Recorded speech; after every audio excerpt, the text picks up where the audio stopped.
Hello दोस्तों, मेरा नाम है औरंगज़ेब और इस वीडियो के ज़रिए आपको बताना चाहता हूँ कि कौन सी कोर्ट में या फिर कौन से केसेस आप सिविल कोर्ट में दाखिल कर सकते हैं। किस तरह के केसेस होते हैं जो कि सिविल कोर्ट में दाखिल किए जा सकते हैं और कौन से जो केसेस होते हैं जिनके तरीक़ेकार दाखिल करने का एक मुख्तलिफ होता है। क्योंकि काफ़ी लोगों को इस मामले में पेचीदगियाँ परेशानियाँ होती हैं कि और मुझसे वो पूछते रहते हैं कि सर हमें कौन सी कोर्ट में केस दाखिल करना चाहिए। तो इस मुख्तसर सी वीडियो के ज़रिए आपको बताना चाहता हूँ कि आपने civil, consumer, constitutional petition, criminal, encroachment case या फिर एफआईए या जो भी आपके केसेस होते हैं वो आप किस तरह से दाखिल कर सकते हैं। तो वीडियो को स्टार्ट करते हैं और आप देख सकते हैं कि प्लेस ऑफ स्यूइंग के मतलब कौन सी जगह पर केस दाखिल किया जा सकता है या केस दाखिल कर सकते हैं आप। सेक्शन 15 सेक्शन सीपीसी का कोड ऑफ सिविल प्रोसीजर का बताता है कि court in which suits to be instituted कि कौन सी कोर्ट में केस दाखिल किया जा सकता है या केस दाखिल कर सकते हैं। Every suit shall be instituted in the court of the lowest grade competent to try it। हर किस्म का केस दाखिल किया जाएगा कोर्ट में जो कि सबसे निचली कोर्ट है केस चलाने की। अब सिविल मामलात में निचली कोर्ट कौन सी होती है जो केस चला सकती है, तो उसके लिए आप देख सकते हैं कि सिविल कोर्ट हमारे यहाँ दी गई है। सबसे पहले एक जुडिशल मजिस्ट्रेट एंड सिविल जज होता है, तो मतलब सिविल जज के पास आप केस दाखिल कर सकते हैं। उसके बाद सीनियर सिविल जज होता है, फिर डिस्ट्रिक्ट एंड सेशन जज होता है, डिस्ट्रिक्ट जज, फिर आप हाई कोर्ट में दाखिल कर सकते हैं। उसके बाद फिर सुप्रीम कोर्ट में आखिरी जो केस दाखिल करने की हद होती है। तो इसका स्कोप एंड ऑब्जेक्ट समझने की कोशिश करते हैं। The object of the section is requiring a suit के केस दाखिल करना or to bring his suit in the court of the lowest grade competent to try it is that courts of higher grades shall not be overcrowded with suits के आला अदालतों में cases नहीं दाखिल किए जाएंगे। This section is a rule of procedure कि ये एक प्रोसीजर बताता है केस दाखिल करने का, नॉट ऑफ जुरिस्डिक्शन, ये जुरिस्डिक्शन नहीं बताता। And while it says lays down that a suit shall be instituted in the court of lowest grade, it doesn't cast the jurisdiction of the courts of higher grades। Means के सबसे इसमें मुख्तसर सी बात करते हैं और इसके मुताबिक आप जो कि आपका जो केस दाखिल किया जाएगा वो सबसे निचली कोर्ट में दाखिल किया जाएगा, जैसे मैंने आपको पहले बताया कि सिविल जज के पास, उसके बाद फिर सीनियर सिविल जज और फिर डिस्ट्रिक्ट जज, डिस्ट्रिक्ट के बाद हाई कोर्ट और फिर लास्ट में आपका सुप्रीम कोर्ट में केस दाखिल किया जाएगा। तो बढ़ते हैं आगे और इसको मज़ीद समझने की कोशिश करते हैं और सेक्शन 16 पर बात कर लेते हैं। Suit to be instituted where subject matter situate के केस कहाँ पर दाखिल किया जाएगा, जहाँ पर सब्जेक्ट मैटर मतलब जो केस दाखिल करने जा रहे हैं वो प्रॉपर्टी या जो सब्जेक्ट मैटर सिचुएट है, मुश्तमिल है, तो वहाँ पर केस दाखिल किया जाएगा। अब मिसाल के तौर पर आपका केस प्रॉपर्टी है कराची में, तो आप लाड़काना में केस दाखिल नहीं कर सकेंगे, या फिर अगर आपकी प्रॉपर्टी है सरगोदा में तो आप कराची में केस नहीं दाखिल कर सकेंगे। इससे मतलब कि आपकी जहाँ पर प्रॉपर्टी है तो आप सिर्फ वहीं पर केस दाखिल करेंगे। सब्जेक्ट टू द पेक्यूनियरी और other limitations prescribed by any law suits for the recovery of immovable property with और विदाउट रेंट और प्रॉफिट्स के आप अगर इमूवेबल प्रॉपर्टी मतलब किसी जगह के लिए केस दाखिल कर रहे हैं कि कोई प्रॉपर्टी आपकी सिचुएट है, आपको उसमें से रिकवरी करवानी है, तो आप वहीं पर केस करेंगे। मिसाल के तौर पर अगर आपकी प्रॉपर्टी बेरिया टाउन इस्लामाबाद में है तो आपका केस बेरिया टाउन इस्लामाबाद की जो कोर्ट लगती है वहीं पर दाखिल किया जाएगा, या फिर डीएशए कराची अगर आपका केस है तो डीएशए कराची में ही आपका केस प्रोसीड होगा। तो अच्छा, यहाँ पर मैं जो नेम ले रहा हूँ जैसे डीएशए हो गया, बेरिया हो गया, तो ये सिर्फ आपको समझाने की गर्ज से और इसमें कोई भी प्राइवेट या फिर इसमें कोई भी मकसद दूसरा नहीं है। उसके बाद फिर बढ़ते हैं बी सबसेक्शन कि for the partition of immovable property, कि अगर आप बंटवारा चाहते हैं जायदाद का तो वो भी केस उसी जगह की हदूद में दाखिल किया जाएगा। फॉर फोरक्लोजर, सेल और redemption in the case of mortgage of और चार्ज अपॉन इमूवेबल प्रॉपर्टी, कि अगर किसी प्रॉपर्टी पर कर्जा है तो आप ये केस तकरीबन बैंक्स के लिए होता है, क्योंकि या फिर कोई प्रॉपर्टी गिरवी रखकर केस लिया जाता, पैसे लिए जाते हैं, तो उस सूरत में फिर केस भी वहीं दाखिल किया जाएगा। Subsection d, for determination of any other right or to interest in movable property, कि जहाँ पर इमूवेबल प्रॉपर्टी है या फिर कोई हक बनता है तो वहाँ पर केस दाखिल किया जाएगा। For compensation for wrong to immovable property, अगर इमूवेबल प्रॉपर्टी को कोई नुकसान पहुँचाए और उसका मुआवजा आप चाहते हैं तो आप केस वहीं दाखिल करेंगे जहाँ पर प्रॉपर्टी है movable. For the recovery of movable property actually under distraint of attachment, कि अगर कोई प्रॉपर्टी अटैचमेंट के साथ है तो उसकी आप रिकवरी चाहते हैं मूवेबल प्रॉपर्टी की, तो भी आप केस वहीं दाखिल करेंगे। उसके बाद shall be instituted in the court within the local limits of whose jurisdiction the property is situate, कि जहाँ पर प्रॉपर्टी मुश्तमिल है आप वहाँ पर केस दाखिल करेंगे। और in the case of suits referred to in clause at the place where the cause of action has wholly or partly arisen,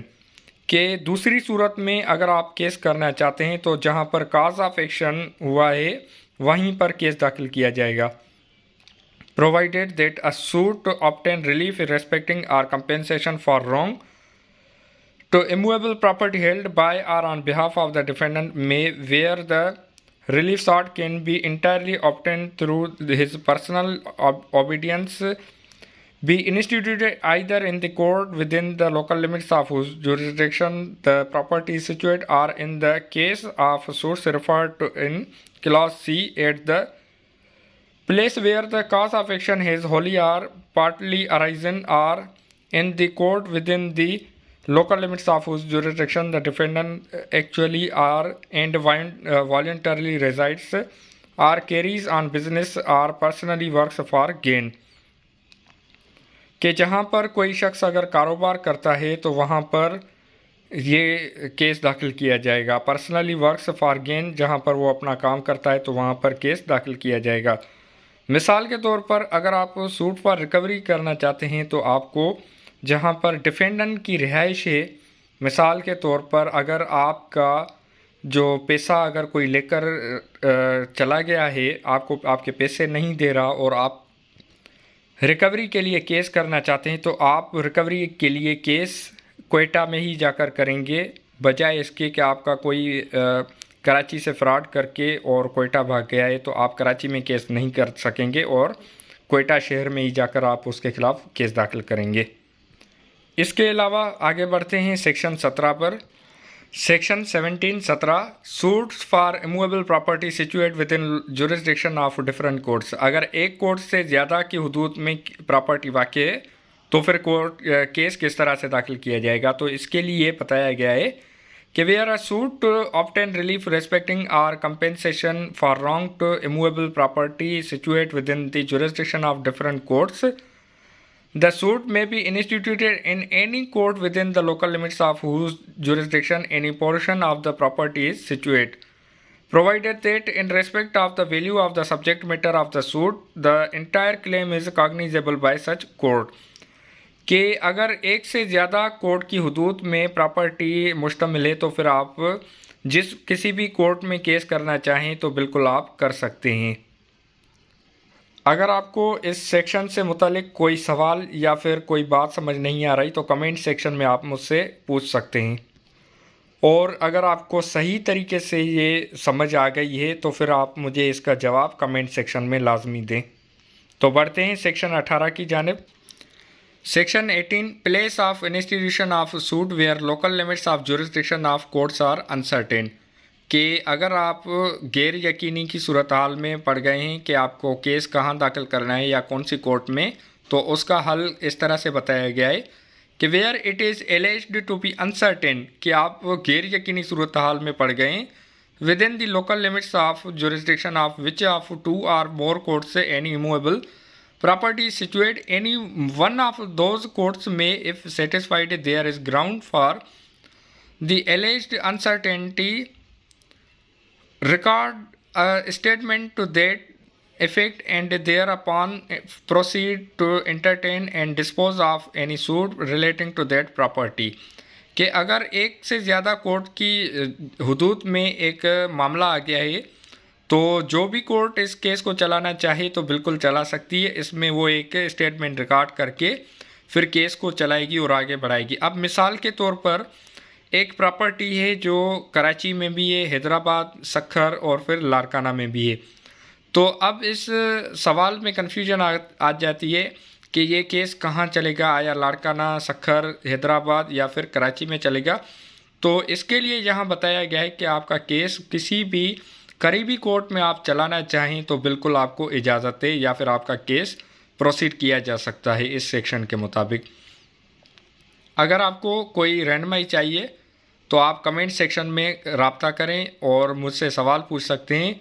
अगर आपको ये समझ में आ गया ईज़िली तो भी इसका जवाब मुझे आप कमेंट सेक्शन में लाजमी दें। तो बढ़ते हैं सेक्शन 19 की जानिब, और ये एक इंतहाई अहम सेक्शन है जिसको ब्रीफली डिस्कस करना लाजमी है। तो section 19 suits for compensation for wrongs to persons or movables, के सूट्स फॉर कंपेंसेशन जुर्माने के तौर पर अगर कोई गलत हुआ है तो पर्सनस आर मूवेबल्स,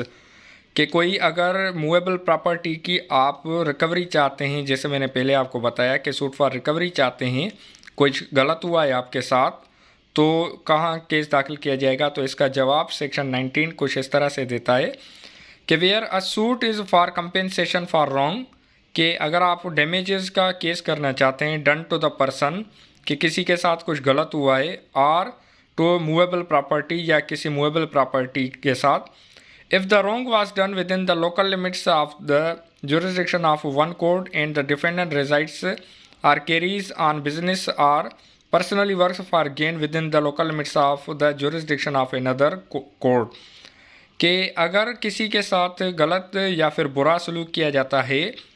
और जुर्माने के तौर पर आप उस पर केस करना चाहते हैं, सिविल केस, चाहे वो हर्जाने के लिए हो या फिर रिकवरी के लिए, तो जहाँ पर वो अपना कारोबार करता है, बल्कि इस डेफिनेशन को पूरा कर लेते हैं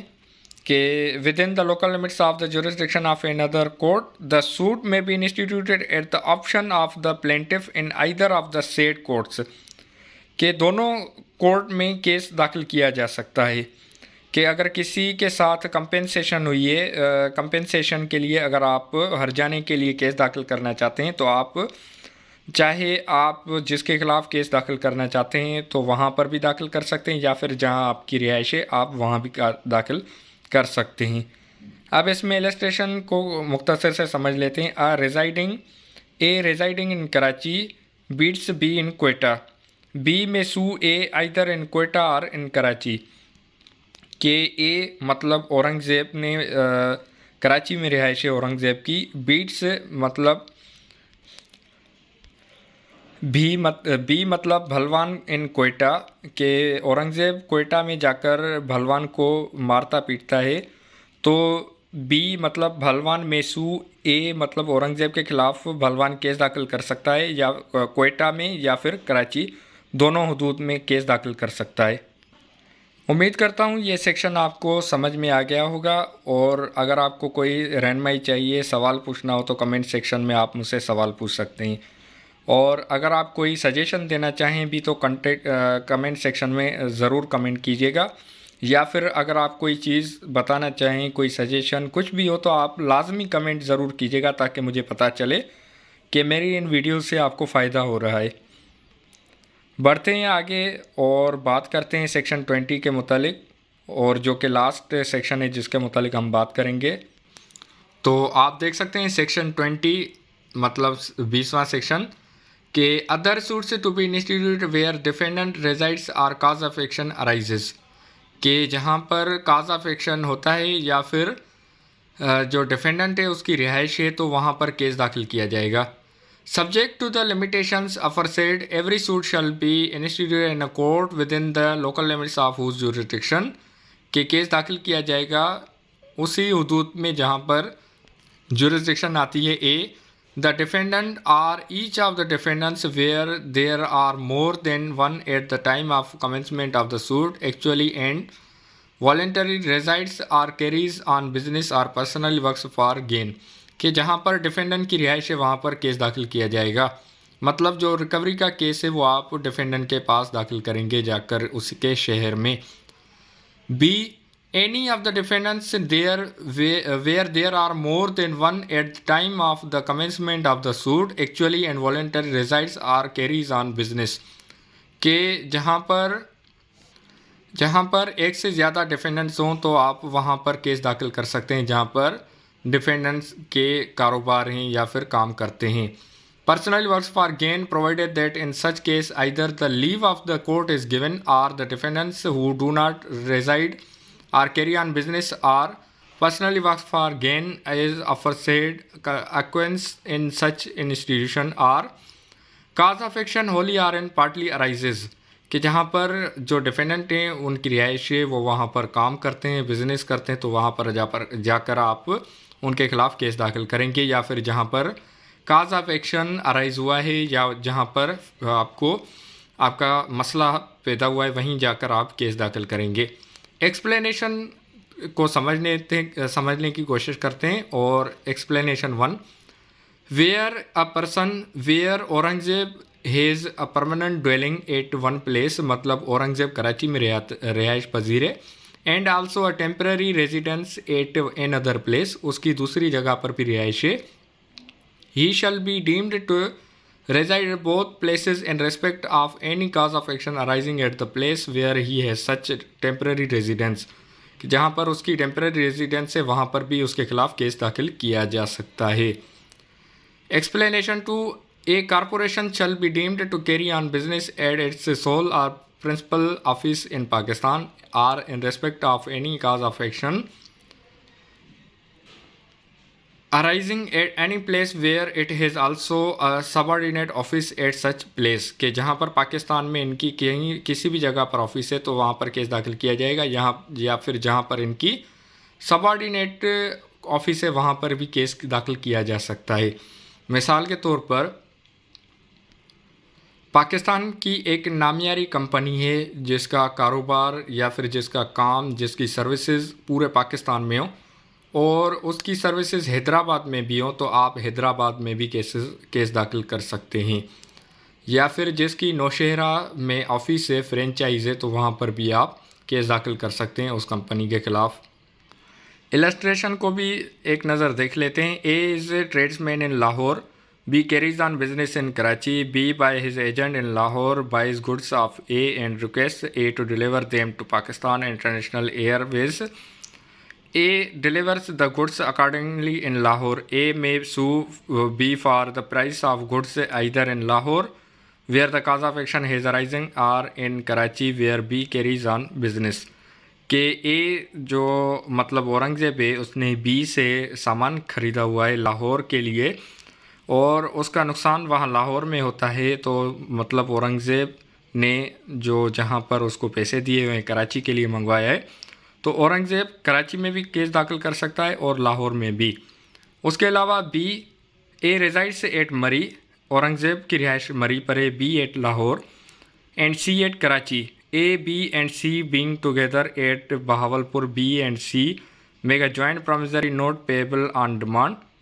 and deliver it to A. A may sue B and C at Bahawalpur, where the cause of action has arose. He may also sue them at Lahore, where B resides, or at Karachi, where C resides. But in each of those cases, if the non-resident defendant objects, the suit cannot proceed without the leave of the court, के अगर तीन partner हैं आपस में और वो कारोबार करते हैं तो तीनों की रिहाइश में से किसी एक की रिहाइश पर भी केस दाखिल किया जा सकता है। तो ये थी मुकम्मल वीडियो और उम्मीद करता हूँ कि इस वीडियो के ज़रिए, मुख्तसर सी वीडियो के ज़रिए आपको जो केस दाखिल करने का तरीक़ेकार है या फिर जो केस जिस जगह दाखिल करना हो आपको समझने में आसानी हो गई होगी। इसके लिए आप कमेंट सेक्शन में कमेंट लाजमी कीजिएगा। आपसे दरख्वास्त है कि कमेंट में मुझे बताइए कमेंट सेक्शन में कि आपको ये वीडियो समझ आई है या फिर इसको और भी बेहतर करने की गुंजाइश है, क्योंकि हर इंसान सीखता रहता है और मैं खुद सीख रहा हूँ। आपके इस वीडियो के ज़रिए समझाने का मकसद कि आपकी रहनुमाई हो सके और आपकी जो परेशानियाँ मुश्किलात हैं वो आपके लिए आसान हो सकें। आप मुझसे पूरे पाकिस्तान से अगर रब्ता करना चाहें तो कोई मसला नहीं, आप मुझसे कांटेक्ट कर सकते हैं। मोबाइल नंबर, ऑफ़िस विज़िट कर सकते हैं। तो अपना और अपने प्यारों का बहुत सारा ख्याल रखें। पाकिस्तान में कानून पर ख़ुद भी अमल करें और दूसरों को भी अमल करने की ताकीद फरमाएं, क्योंकि कानून का एहतराम, पाबंदी हम सब पर लाजम है। और आपके लिए आखिरी मैसेज कि पड़ोसियों का ख्याल रखें, सफाई सुथराई का ख्याल रखें, शऊरी और आगाही मुहिम चलाते रहें ताकि पाकिस्तान में मयार ज़िंदगी बेहतर हो सके और दूसरों के लिए आसानी हो सके। अब आपके अपने लिए भी आसानी हो जाएगी। पाकिस्तान जिंदाबाद।